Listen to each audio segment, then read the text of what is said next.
최근 이제 언론에서 가장 많이 화두가 되고 있는 이야기가 바로 무엇이냐면 단연 미국 대통령과 그리고 또 북한의 김정은 이렇게 두 분이 이제 곧 만나게 될 거다라고 하는 그 뉴스일 것입니다. 역대 미국 대통령 중에 가장 막 나가고 있는 분이 이제 우리 트럼프 대통령이신데, 또 역대 북한 총수 중에 가장 막 나가고 있는 분이 또 김정은이라서 이 극단의 두 사람이 만나는 건 정말 세기의 만남이 아닐 수가 없고, 역사에 몇천 년 동안 내려갈 만한 역사가 아닐까 해서 충분히 흥미있는 그런 이야기가 아닌가 이렇게 생각이 됩니다. 그보다 앞서서 우리나라에서 이제 많이 화두가 되었던 이야기가 바로 미투라고 하는 그 운동이죠. 그래서 오늘 설교 제목도 미투 이렇게 잡았습니다. 우리가 이것을 그냥 쉽게 생각하고 넘어갈 수 없는 문제인 것이, 원래 이제 우리나라 그 검사 중에 서지현이라고 하는 한 여검사가 그동안 상습적으로 그의 상관으로부터 성추행을 당했던 것들을 이제 용기를 내서 이렇게 폭로를 했습니다. 사실 검사 세계라는 것도 굉장히 권위주의적인 세계이고 보수적인 세계이기 때문에 그 안에서 그렇게 소수자가 자신의 목소리를 내서 내가 이런 피해를 당하고 있다는 걸 얘기하는 게 참 쉽지 않았을 텐데, 용기를 내서 내가 이런 걸 당하고 있다라는 것을, 이제 앞으로 그의 장래나 뭐 미래, 앞으로 다른 사람들이 나를 어떻게 볼까에 대한 고려를 전혀 하지 않고 정의를 얘기하기 위해서 그렇게 폭로를 했습니다. 근데 이게 이제 이렇게 끝나지 않고 수많은 각계각층의 사람들이 나도 그런 일이 있었다 하는 것을, 이것을 이제 계기로 해서 용기를 얻게 된 것이죠. 나도 얘기하겠다, 나도 얘기하겠다. 그래서 연예계, 뭐 정계에서도 터지고요. 아직 종교계는 많지 않지만 이제 있지 않을까 하는 두려움이나 이런 좀 그런 마음들도 없지 않아 있습니다. 계속해서 용기를 내서 이야기를 합니다. 이걸 통해서 우리가, 물론 성범죄라는 것이 굉장히 추악하고 잘못된 부분이다, 그래서 성적인 부분에 있어서 우리가 생각도 한번 해봐야 되겠지만, 다른 한편으로는 이제는 대한민국 사회 안에서 위에서 누르면 밑에서 꼼짝도 못하는 그런 옛날 방식, 위에 권위를 가지고 무조건 내리 누르는 것이 이제 더는 안 되는구나 하는 것을, 마지막 보루가 무너지지 않았나 하는 생각을 한번 해보게 됩니다. 예전처럼 그냥 어떻게 보면 예전에는 이런 일들을 당해도 자신의 앞으로의 그런 뭐 행로라든지 이런 것들, 그리고 또 공동체를 생각해야 한다라는 그런 것들 때문에 쉬쉬할 수밖에 없었어요. 이런 걸 누군가가 폭로를 하면 도리어 그 폭로한 사람이 피해를 당하게 되는, 그래서 가해자가 도리어 득의양양하고 피해자가 더 힘들어지는, 사람들이 오죽하면 뭐 그랬겠냐라든지, 아니면 뭐 행실이 나빴기 때문에 그런 일을 당했다라든지, 이런 식으로 삐딱하게 바라보는 시선들이 있었는데 반해서 이제는 전혀 그렇게 되지가 않습니다. 대한민국 사회가 점점 더 건강해진다 하는 어떤 그런 반증이라고 할 수 있겠죠. 이런 의미에서 미투 운동은 대한민국 사회에다가 주고 있는 여러 가지 파장과 그 의미가 있다고 생각이 되어집니다. 교회에서도 그리고 사회에서도 어디에 가도 이제는 윗사람이 그냥 그의 권위만 가지고 뭐라고 이야기할 수는 없습니다. 오늘 성경 본문에서도 이 미투에 관련된 이야기를 같이 좀 찾아볼 수 있을 것 같은데요. 오늘 성경에서는 먼저 예수님께서 성전에 오셔서 수많은 무리들을 가르치는 장면에서부터 시작을 합니다. 겟세마네 동산에 가셔서 기도하시고 이른 아침부터 나오셔서 성전에서 많은 사람들이 몰려 나온 사람들에게 예수님께서 말씀을 가르치고 있는 중이었습니다. 그런데 갑자기 바리새인과 서기관들이 그 많은 무리들로부터 예수님이 그 여론이 이반되게 하기 위해서 계략을 하나 짜가지고 왔는데요. 그게 뭐였냐면 현장에서 가늠하다가 잡힌 여인을 데리고 온 거예요. 그리고 뭐라고 물어보냐면 함정 질문이죠. 모세의 율법에는 이 사람을 돌로 쳐서 죽이라고 하는데 당신은 뭐라고 대답하시겠습니까? A입니까? B입니까? yes 아니면 no, 이 두 가지 질문 중에 하나를 선택하라고 얘기를 합니다.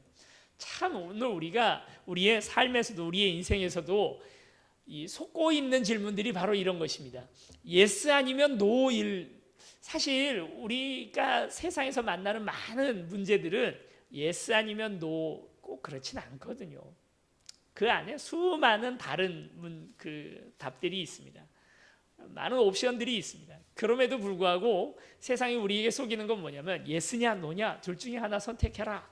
여러분, 우리가 가지고 있는 많은 고민들이 예스 노로 이렇게 딱 되지 않아요. 꼭 그렇게 딱 떨어지는 것이 아닙니다. 그렇게 떨어진다고 얘기하는 것이 함정일 경우들이 참 많이 있죠. 예스냐 노냐라고 예수님께서 물어봅니다. 이렇게 하는 이유는 예수님께서 그래 돌로 쳐서 죽여라 라고 얘기를 하면 당시의 사형권이라고 하는 것은 로마에만 있는 것입니다. 이 식민 지배를 받고 있기 때문에 예수님께서 죽여라라고 하는 순간 예수님은 뭐가 되는 거예요? 살인교사가 되는 거예요. 죽인 사람이 되는 것입니다. 그렇게 해서 예수님을 잡아 넣을 수가 있고, 다른 한편으로 죽이지 말아라. 그동안 예수님이 세리나 창녀나 아니면 이런 많은 죄인들하고 많이 어울리셨기 때문에 이번에도 이 죄인을 그냥 너그럽게 용서해 주지 않을까? 용서해 주면 어떻게 됩니까? 그 앞에 앉아서 예수님의 말씀을 듣고 있던 수많은 보수적인 유대인들이 이걸 그냥 가만히 내버려 둘 리가 없죠. 예수님은 진짜 율법 파괴적인 사람이구나. 뭐 안식일도 맨날 지키지 말라고 그렇게 얘기를 하는 걸 보면 예수님 문제가 있다 하고 예수님 이단으로 정죄할 수 있는 좋은 구실이 되니까 어느 쪽으로 대답을 해도 다 예수님에게 피해가 갈 수밖에 없는 그런 함정 질문을 던져놓은 것입니다. 그랬더니 예수님께서 아무 말씀도 안 하시고 땅에다가 무언가를 쓰십니다. 여러분, 우리는 어떨 때 이런 행동을 보이나요? 땅바닥에 뭔가 글씨를 한번 써보신 경험이 최근에 있으신가요? 초등학교 졸업하시고는 거의 없으시죠? 가만히 이제 바닥에 앉아서 바닥에 뭘 그적거리고 있다든지 하늘을 멀리 응시하고 있다든지 멍해지는 상태. 언제 그러나요? 좀 낙심이 되거나 마음이 좀 아플 때, 그죠? 그럴 때 한숨 푹 쉬면서 땅바닥에 뭐 써보기도 하고 그러잖아요. 저는 오늘 이 장면 보면 예수님 마음에 그런 짠한 뭐가 느껴지는 거예요. 이런 마음 아니었을까요? 야, 내가 3년을 가르쳤는데 정말 사람들이 이렇게 안 변하는구나. 참 이 사람들 잘 안 변하는구나. 이 희망이 있을까 하는 그런 자괴감, 이런 마음들이 아니었을까 하는, 그래서 마음이 괜히 짠해지는 것입니다. 예레미야 17장 12절에서 13절 말씀을 한번 우리 같이 읽어보겠습니다. 시작. 영화로우신 보좌여, 시작부터 높이 계시며 우리의 성소이시며 이스라엘의 소망이신 여호와여, 무릇 주를 버리는 자는 다 수치를 당할 것이라. 무릇 여호와를 떠나는 자는 흙의 기록이 되리니 이는 생수의 근원이신 여호와를 버림이니이다. 아멘. 흙의 기록이 된대요. 누가요? 여호와를 버린 사람들의 이름이 흙의 기록이 된답니다. 생명책에 기록되어야 할 오늘 우리 성도들의 이름이 어디에? 여호와를 버린 사람들은 흙의 기록이 된답니다. 다음날 없어지는 얘기인 거죠. 그래서 오늘 우리를 아무도 기억하지 못하고 그 이름이 그냥 흙바닥에 적히고 만다는 것입니다. 뭘 적었을까요? 예수님. 바리새인들 이름. 떠든 사람 김철수하고 적는 것처럼 바리새인들이 이름을 적지 않았을까? 또 어떤 분은 바리새인들에 대한 욕을 거기다가 써놓지 않았을까? 나쁜 놈 이렇게. 바리새인들의 죄 목록을 적지 않았을까? 여러 가지 이야기들을 합니다. 결국 흙바닥에다가 쓴다는 것은 영원히 기록되지는 않는 거죠. 다시 뒤덮이고 없어지고 다음 날이면 그것을 흔적도 찾아볼 수 없는 것입니다. 그래 어쩌면 바로 이 여인, 가늠하다 잡혀온 여인의 죄를 흙에다가 쓰지 않았을까 하는 생각도 해보는 거예요. 오늘 주님께서는 그것을, 우리의 죄를 잊으시는 주님이십니다. 오늘 우리의 죄를 덮으시는 주님이십니다. 너그럽게 오늘 우리를 생각하시고 또 그 안에서 우리를 안아주시는 분이 바로 우리 주님이십니다. 그런데 예수님께서 그 이후에 직후에 이런 대답을 하십니다. 너희 중에 죄 없는 자가 돌로 치라, 이렇게 얘기를 하시죠. 자, 여기서 저는 두 번째 미투의 의미를 한번 찾아볼 수 있다 하는 생각이 듭니다. 지금 오늘 한간에서 우리 대한민국 안에 있는 미투의 첫 번째 의미는 뭐냐면 나도 당했다 하는 미투입니다. 그런 의미에서 미투입니다. 그러나 미투의 두 번째 의미는 이런 의미가 되면 얼마나 좋을까요? 먼저 차라리 남자들이 그래요, 저도 죄인입니다. 저도 가해자입니다. 제가 그런 짓을 저질렀습니다 하고 먼저 나오는 사람들이 있다면 얼마나 좋을까요? 지금 예수님께서 너희 중에 죄 없는 자가 돌로 치라 라고 얘기를 했더니 수많은 사람들이 자신의 죄를 생각하고 양심의 가책을 받고 그래서 돌을 내려놓고 떠나갔습니다. 죄 앞에서 그것을 정죄하려고 마음에 분노가 가득했던 사람들이 예수님의 이 죄책을 듣고는 그래, 나도 죄인이다. 나도 내 안에도 숱한 드글거리는 죄악이 있다. 여러분 생각해 보십시오. 그날 돌을 내려놓고 나갔던 사람들 중에는 똑같은 간음죄를 저질렀지만 아직 걸리지 않은 사람들도 있었을 것입니다. 뿐만 아니라 간음죄에 준하는 어떤 성적인 음란한 마음을 가지고 있거나 아니면 그 비슷한 어떤 행동을 했던 사람들도 떠나갔을 것입니다. 또 어떤 사람은 전혀 그와는 상관없이 그런 죄는 아니지만, 성적인 죄는 아니지만 나도 율법 앞에서는 떳떳하지 못하다 하는 생각 때문에 떠나간 사람들도 있었을 것입니다.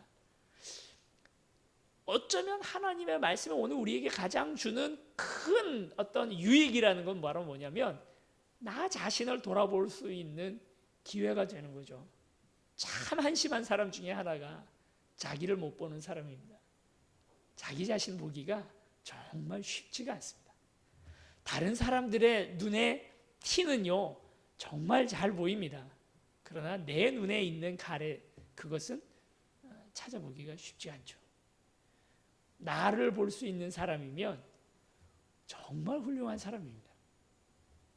그래, 그것 때문에 양심의 가책을 얻고 다들 예수님을 떠나게 됐다는 것입니다. 지금으로부터 무려 111년 전 1907년에 평양 대부흥 운동이라는 것이 평양에서 있었습니다. 원래는 그 앞선 4년 전에 1903년에 원산이라는 곳에서 로버트 하디라고 하는 선교사님이 그곳에서 자신의 죄악을 선교사님들 공동체 안에서 통회 자복을 하는 것에서부터 시작한 운동입니다. 로버트 하디라고 하시는 분은, 이분은 이제 선교를 조선에 와봤는데 왔더니 참 사람들이 너무나 가난하고 무지렁이고 그리고 그 하는 행동들이 비열하기 짝이 없는 사람들이 조선 사람들이더라는 것입니다. 그래서 아주 노골적으로 조선 사람들을 무시하고 그랬다는 거예요. 자신의 선교 사역도 잘 안 되고 그러다 보니까 어느 날 성령님께서 그 마음을 만져주셔서 내가 얼마나 죄인인지를 깨닫고 한국 사람들을 이렇게 하면 안 되겠다 싶어서 많은 선교사들 앞에서 이제 자신의 죄를 다 토설을 한 거예요. 내가 이런 죄도 저질렀다. 그랬더니 모든 같이 있던 선교사님들이 함께 마음에 찔림을 얻어서 같이 나도 죄인이다 했던 게 그게 원산 부흥운동이 되고요. 4년 뒤에 평양 장대현 교회 1월 달에 있던 사경회에서 길선주 장로님이라는 분이, 그때 이제 아직 목사님 되기 전이었죠. 그분이 앞에 나와서 나는 아간 같은 죄인입니다. 내가 죄인입니다 하고 통회하기 시작을 했고, 그게 그래서 그 장로님이 정말 죄인이구나 하고 정죄로 간 게 아니라 나도 죄인입니다 하는 사람들이 다 쏟아져 나와서 다 자신의 죄악을 토설하기 시작하고 말하고 그리고 그걸 용서하기 시작하는 데서부터 부흥운동이 일어난 것입니다. 평양 대부흥운동은 수적인 부흥이 아니었습니다. 수가 많아진 것이 그 부흥이 아니라 결국 무엇이 부흥입니까? 그들 안에서 내 자신의 죄를 회개하고 통해 자복한 것이, 그것이 부흥으로 연결된 것입니다. 오늘 우리가 먼저 내 자신 안에 내 속에 있는 죄악을 주님 앞에 꺼내고, 주님 내가 죄인입니다. 그래서 이 운동이, 이 미투 운동이 이제 여성들의 운동이 아니라 더 넘어서서 남성들의 운동이 되면 얼마나 좋을까요? 그렇습니다. 내가 죄인입니다. 나도 그 똑같은 죄인입니다. 나도 간음자입니다 하고 이야기할 수 있는 그런 통회와 자복이 일어나는 그런 운동이 되었으면 얼마나 좋을까요? 예수님이 하신 말씀, 너희 중에 죄 없는 자가 돌로 치라 하시는 이 말씀이 오늘 우리에게는 피장파장이라고 하는 말하고 오늘 연결이 됩니다. 어차피 너도 죄인인데 뭐 남의 그 죄를 가지고 얘기를 하느냐? 너의 죄, 너가 죄인인데 내 죄를 묻지 말라 하는 그런 태도, 여러분 그런 태도라고 생각이 됩니까? 그런 건 아니죠. 어떻게 보면 그런 죄, 그렇다기보다도 죄 없는 자가 돌로 치라라고 하는 바로 이 말 안에는 아주 여러 가지 복합적인 의미가 숨겨져 있다라고 볼 수 있습니다. 생각해 보면 그 여인 한 사람이 간음을 했지만 이 여인의 간음을 말리지 못한 사회적 분위기라고 하는 것도 있는 것이죠. 죄에 대해서 그래서 오늘 우리가 믿는 이들이 가져야 할 첫 번째 태도는 바로 이것입니다. 그 죄를 방조해 두었던 오늘 우리 전체 공동체의 책임이다 하는 것, 같이 아파하고 같이 눈물 흘려야 되는 것입니다. 그래 그때 모였던 사람들이 돌을 놓고 갔던 사람들, 이게 어른들로부터 젊은이들까지, 그래서 나이 많은 사람들부터 돌을 놓고 양심의 가책을 얻어서 이게 달아났다 이렇게 얘기가 되고 있는데요. 그런데 이게 과연 그 사람들 안에 있는 죄를 깨달아서 다른 죄악들에 대해서 죄책감을 느껴서 떠나간 걸까요? 저는 그렇게 생각하지 않습니다. 그들이 돌을 놓고 갈 때는 이 여인의 죄에 내 책임도 있구나 하는 것을 깨달았기 때문이죠. 제대로 가르치지 못한 것, 또 그렇게 사회 분위기가 만들어지게 만들어 놓은 것, 그 가련한 여인을 보면서 이것이 우리 모두의 민낯이다 하는 것을 깨달은 사람들마다 돌을 놓고 가지 않았을까 하는 생각이 듭니다. 대사회적인 문제들을 바라볼 때 오늘 우리의 태도도 그래야 돼야 합니다. 교회가 너무 정죄하는 걸 잘합니다. 돌 들고 설치는 걸 굉장히 잘합니다. 그렇게 되면 안 되죠. 그렇기보다 차라리 그것은 우리 죄입니다. 우리가 똑바로 살지 못했기 때문입니다. 우리가 조금 더 잘했으면 그렇게까지 되지는 않았을 것입니다 하는 그 책임이 오늘 교회에 있지 않습니까? 얼마나 우리가 어떻게 보면 20년 전, 30년 전만 해도 대한민국 교회가 엄청난 영향력을 가진 그런 공동체가 되었습니까? 그런데도 아직 세상이 이 모양이라는 것은 오늘 교회가 도리어 그들을 정죄할 게 아니라 우리 스스로의 죄를 다시 회개해 보아야 할 것입니다. 자녀들의 잘못된 어긋난 모습들을 보면서 부모들의 생각은 무엇입니까? 부모들이 응당 가지게 되는 생각은 이것입니다. 내가 똑바로 가르치지 못했구나 하는 그 생각이요.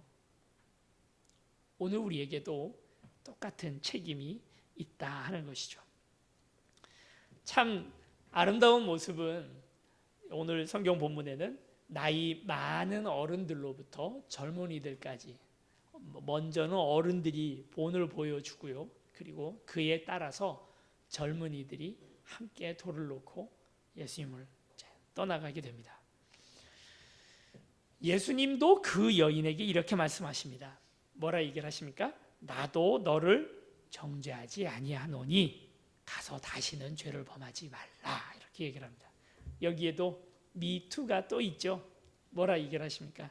나도 너를 정죄하지 않는다. 이 예수님의 진정한 마음이십니다. 생각해 보면 율법을 오늘 우리에게 주신 이유가 무엇일까요? 율법의 원래 진정한 그 의미가 무엇일까요? 본래 뜻은, 본질은 우리가 죄를 저지른 사람들을 벌하는 것이 율법의 뜻이 아닙니다. 율법의 진짜 뜻은 무엇입니까? 그 사람이 죄를 범하지 않게 하는 것이 진짜 뜻인 거죠. 우리 학교에서 선생님들이 떠든 사람 종아리 5대, 요즘은 이제 그렇게 때리지도 못한다고 하는데요. 만약 종아리 5대라고 한다면 종아리 5대를 때리는 것이 목적입니까? 아니죠. 떠들지 않고 정숙한 상태를 유지하는 것이 목적입니다. 우리에게 율법을 주신 이유가 무엇입니까? 진짜 본질은 무엇이냐면 우리가 하나님 뜻대로 살아가는 것이 본질이고, 그리고 비본질이 뭐냐면 오늘 우리가 벌을 받는 것이죠. 근데 사람들이 이 본질과 그리고 비본질을 헷갈리는 거예요. 뭐가 진짜 먼저인지 잘 모르는 거예요.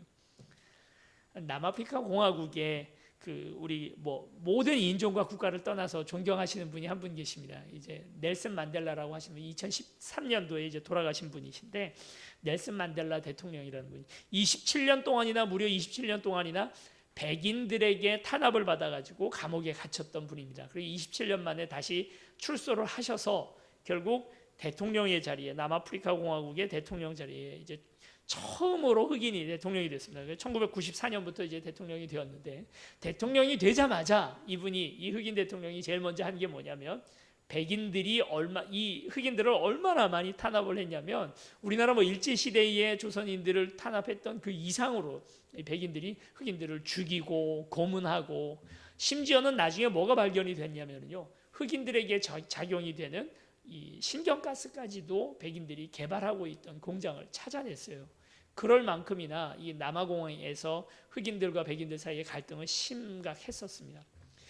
그래서 대통령이 되자마자 이 특별조사위원회를 만들어가지고 그래서 남아프리카 공화국 내에서 있었던 그 수많은 백인들의 만행들을 다 명명백백히 다 밝혀냈습니다.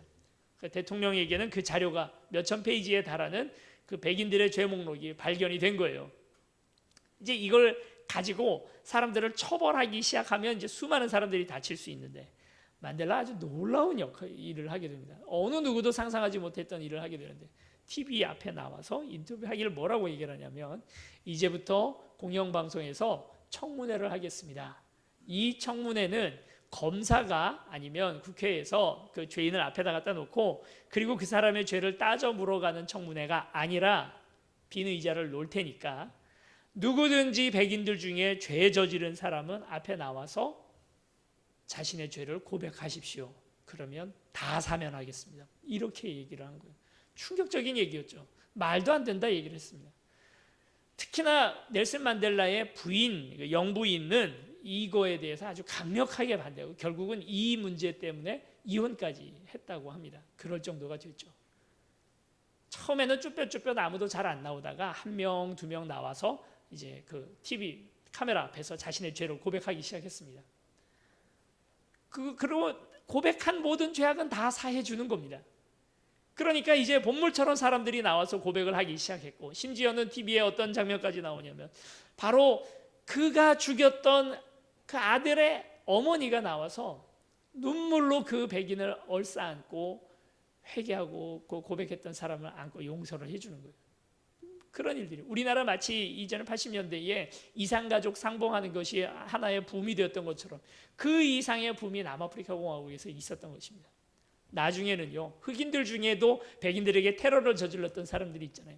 그분들 나와서 이제 나도 죄인이다라고 이야기를 하기 시작한 것입니다. 다 용서를 해준 거죠. 이것을 통해서 남아프리카 공화국 결국은 흑인들의 그 대통령이 세워지면서 흑인의 나라가 된 것이 아니라 백인과 흑인이 함께 용서하고 화합할 수 있는 나라가 되었습니다. 용서는 무엇입니까? 오늘 우리를 고치려고, 오늘 우리의 행동을, 오늘 우리의 잘못된 행동들을 주님께서 고치시는 적극적인 모습이죠. 죄를 벌하는 것도 하나님께서 우리를 고치시는 행동이겠지만, 그걸 넘어서서 오늘 우리 한 사람 한 사람들을 바른 길로 가게 하려고 하시는, 그럼 만약 그날 간음해서 잡혀온 여인을 돌로 쳐서 죽였다면 어떻게 됐겠습니까? 그것이 귀감이 돼서 다른 사람들을 다시는 간음하지 말아야겠다는 생각을 할 수도 있었겠지만, 그러나 그 여인도 다시 기회를 얻은 거예요. 이제 똑바로 살 수 있는 기회를 얻을 수 있었던 것입니다. 넬슨 만델라 이렇게 말합니다. 억압받는 사람과 마찬가지로 억압하는 사람도 해방되어야 한다는 사실을 나는 잘 알고 있습니다. 다시요. 억압받는 사람과 마찬가지로 억압하는 사람도 해방되어야 한다는 사실을 나는 잘 알고 있습니다. 만약 내가 다른 사람의 자유를 빼앗는다면 남에게 나의 자유를 빼앗긴 것처럼 나는 진정으로 자유롭지 못합니다. 내가 감옥에서 풀려나왔을 때 억압하는 자와 억압받는 자 둘 다를 해방시키는 것이 나의 사명이었습니다. 참 훌륭하신 분이죠. 여러분, 율법을 가지고 윤리적 기준을 가지고 그것으로 인해서 누군가를 정죄하려고 하는 것이, 그것이 중요한 것이 아니라 그 사람을 죄에서부터 해방시키고 바른 길 가게 하는 것, 오늘 우리가 그것을 위해서 살아야 할 줄 믿습니다. 로마서 5장 20절에서 21절 말씀입니다. 같이 읽어보겠습니다. 시작.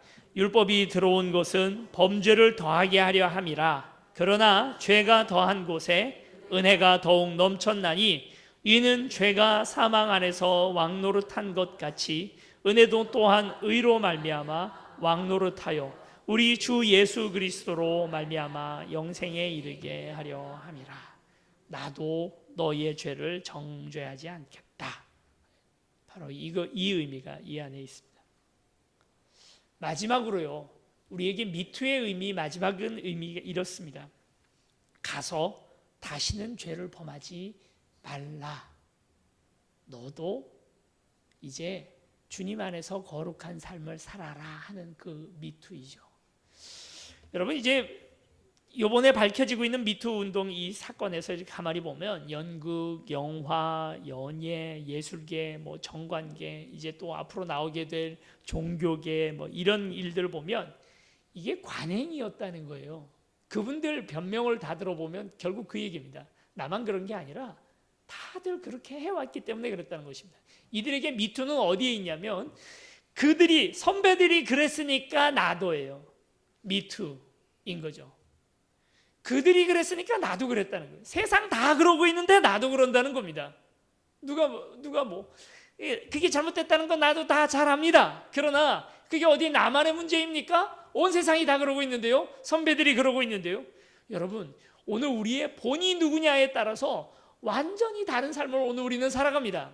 전에도 한번 소개를 해드린 일이 있었습니다만, 전에 제 친구 중에, 친구는 아니고 이제 동생인데, 학교의 친구 동생 중에 한 친구가 목사님의 딸인데도 불구하고 자신은 이게 진리가 예수님 안에만 있다는 사실을 믿을 수가 없다는 거예요. 어떻게 구원이 예수님 안에서만 일어나냐? 분명히 다른 종교에도 있을 것이다. 그 어딜 가야 돼요? 그러면 인도를 한번 가보자. 인도에 가서 인생의 진리가 무엇인지 찾아보리라 하고 인도에 1년간 갔다가 왔습니다. 근데 갔다 오더니 이 친구가 뭐라 그러냐면 구원은 예수님에게밖에 없다 이러는 거예요.